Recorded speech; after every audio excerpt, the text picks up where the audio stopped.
Ángeles Mora tener un recuerdo para esa gran persona que tanta luz puso sobre las sombras de la literatura y que tanto nos iluminó a los que nos consideramos sus discípulos y a tantos grandes poetas como Javier Egea y un larguísimo etcétera. Me refiero al compañero, gran compañero de Ángeles Mora, el profesor inolvidable Juan Carlos Rodríguez.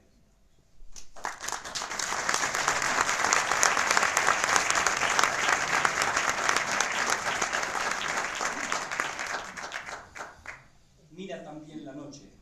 Comienza con una cita de Bertolt Brecht que dice: y corren tiempos oscuros. Un día más para poder mezclarnos de nuevo en la batalla de la vida, sin rendirnos siquiera a la evidencia de este desierto que a plena luz responde por nosotros. Sin esperar milagros extendí mi cintura al fondo de tus pasos para un largo viaje, sabiendo que la tierra nada tiene previsto. Los caminos terminan y otros caminos nacen.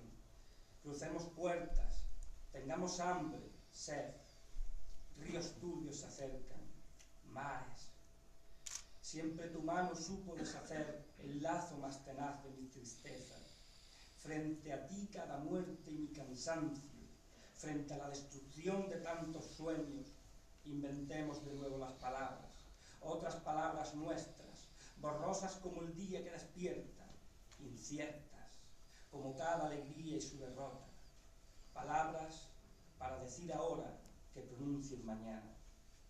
Ya no hay campos de honor que laven las ofensas, solo la infamia riega los campos de la muerte, la sal sobre la nieve.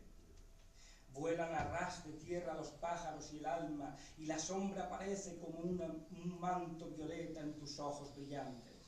En ellos aprendí el arte de otra guerra, la guerra de resistencia, de distancias. Hemos vivido mucho y comprendido mucho, y aunque la historia finja pisar como un zapato que ignorara sus suelas, nadie escucha su ruido. Sin esperar milagros ligeros de equipaje, pues perdimos los trenes y los años, solo un rumor lejano nos acerca hasta el lugar sin nombre que llamamos futuro. Con luz de ayer, hoy guiñan las estrellas. En los tiempos oscuros, habla de los tiempos oscuros. Ese es el desafío. Mira